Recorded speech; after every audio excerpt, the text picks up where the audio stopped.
राजधानी दिल्ली से बड़ी खबर है। दिल्ली में अवैध बांग्लादेशी घुसपैठियों के खिलाफ सबसे बड़ा एक्शन हुआ है, जहां पर 88 अवैध बांग्लादेशी घुसपैठियों को गिरफ्तार किया गया है। तो राजधानी दिल्ली में लगातार घुसपैठियों की धरपकड़ तेज हो रही है और इससे पहले भी कई ऐसे अवैध बांग्लादेशी नागरिकों की गिरफ्तारी हुई थी और उसके बाद ये बड़ी खबर है कि 88 अवैध बांग्लादेशी घुसपैठिए गिरफ्तार किए गए हैं। दिल्ली पुलिस की दक्षिण पश्चिम जिले की टीमों ने ये सघन वेरिफिकेशन ऑपरेशन चलाया और इस दौरान इन घुसपैठियों की पहचान की गई, इनकी गिरफ्तारी उसके बाद हुई है। तस्वीरें आप देख रहे हैं, वसंत कुंज थाने की ये तस्वीरें हैं, जहां पर इनकी गिरफ्तारी के बाद ये तस्वीरें सामने आई हैं। दक्षिण पश्चिम दिल्ली में अवैध रूप से ये बांग्लादेशी नागरिक लगातार रह रहे थे और इनके खिलाफ पुलिस ने ये बड़ा अभियान चलाया। ये सत्यापन अभियान 10 दिन तक चला है, जिसमें अलग अलग थानों की पुलिस की टीमों ने मिलकर ये 88 अवैध बांग्लादेशी प्रवासी हैं जिनको गिरफ्तार किया गया है। और पुलिस ने ये जानकारी दी है कि सत्यापन के दौरान इन लोगों के पास से बांग्लादेश के पहचान पत्र की फोटोकॉपी मिली है। पूछताछ में इन्होंने ये भी माना है कि वो अवैध तरीके से ही उन्होंने भारत में एंट्री की थी और उनके पास कोई वैध डॉक्यूमेंट नहीं है, भारतीय डॉक्यूमेंट कोई वैध नहीं है, ये उनकी तरफ से जानकारी दी गई है। यानी किस तरीके से हम देख रहे हैं कि न सिर्फ राजधानी दिल्ली बल्कि पश्चिम बंगाल से लेकर उत्तर प्रदेश और यहां तक कि गुजरात से लेकर पूरे देश में अलग अलग राज्यों में ये तस्वीर निकलकर सामने आ रही है, जहां पर बड़ी संख्या में जो रोहिंग्या घुसपैठिए रह रहे हैं, जो बांग्लादेशी अवैध रूप से रह रहे हैं, उनके खिलाफ ये एक्शन जारी है। और अलग अलग राज्यों की जो एटीएस है वो छानबीन कर रही है, अलग अलग राज्यों की पुलिस जो है वो सघन ऑपरेशन चला रही है इनके खिलाफ, इनकी छानबीन करके इनके डॉक्यूमेंट्स खंगाले जा रहे हैं। और राजधानी दिल्ली में भी लगातार ये ऑपरेशन पुलिस का जारी है और जानकारी ये दी गई है कि सभी कानूनी प्रक्रिया पूरी करने के बाद इन लोगों के खिलाफ FRRO यानी विदेशी क्षेत्रीय पंजीकरण कार्यालय नई दिल्ली की मदद से अब निर्वासन की प्रक्रिया शुरू कर दी जाएगी, यानी वापस इन्हें बांग्लादेश अब भेजा जाएगा। ये लगातार हम तस्वीरें भी देख रहे हैं, जब जो अवैध रूप से घुसपैठिए भारत में रह रहे हैं, चाहे वो म्यांमार के हों या बांग्लादेश के हों, उन्हें वापस किस तरीके से भेजा जाए,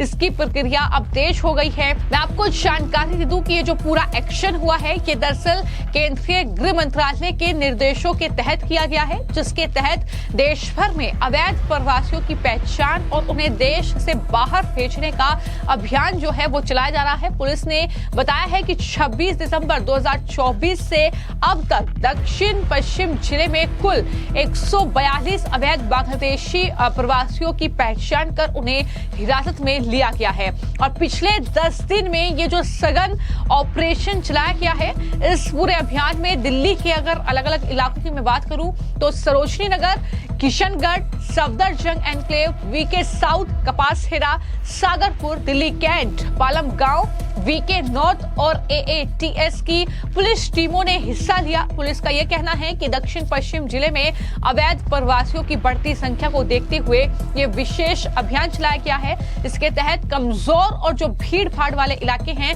वहां पर ये गुप्त सूचना के आधार पर छापेमारी की गई है।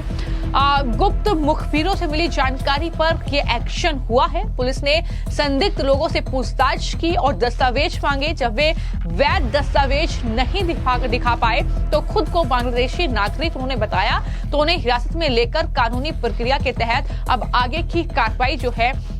इस मामले में अब शुरू हो गई है। लेकिन जैसा कि हमने पहले भी आपको जानकारी दी है कि उत्तर प्रदेश में बड़ी तादाद में इस तरीके से रोहिंग्या और घुसपैठियों की पहचान की जा रही है, वापस उन्हें उनके देश भेजा जा रहा है, उन पर कानूनी कार्रवाई भी हो रही है। और इनके जो मास्टरमाइंड है, जो इन्हें यहाँ पर घुसपैठ करा रहे हैं पश्चिम बंगाल के रास्ते और जिस तरीके से देश भर में बसाने का काम इन्हें किया जा रहा है, उनको भी दरअसल गिरफ्तार किया गया है। कई लोगों की पहचान हुई है। लगातार ये एक्शन जारी है, लेकिन दिल्ली में ये बड़ी कार्रवाई हुई है। दिल्ली में हमने चुनावों के वक्त भी देखा था कि किस तरीके से अलग अलग जो झुग्गी के इलाके थे वहां पर पुलिस गई थी, वहां पर पहचान की थी और दस्तावेज उनके खंगाले थे, जिसमें कई जो अवैध रूप से घुसपैठ करने वाले ये बांग्लादेशी नागरिकों की पहचान हुई थी, जो कि कई सालों से राजधानी दिल्ली में रह रहे हैं। और सबसे बड़ा खतरा राजधानी दिल्ली या फिर देश के लिए ये है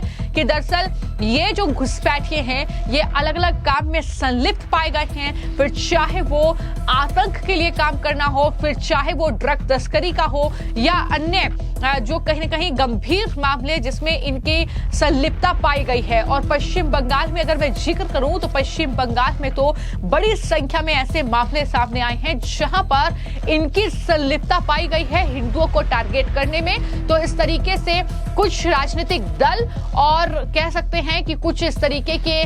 लोग हैं जो कि इनका इस्तेमाल कर रहे हैं देश के खिलाफ और इस तरीके से देश को अस्थिर करने की कोशिश कर रहे हैं। लेकिन पिछले कुछ दिनों में राजधानी दिल्ली में जो एक्शन इन घुसपैठियों के खिलाफ हुआ है उस पर पुलिस अधिकारी दिल्ली में क्या कह रहे हैं वो भी सुनिए। आपको मालूम है, हमने पिछले गत वर्ष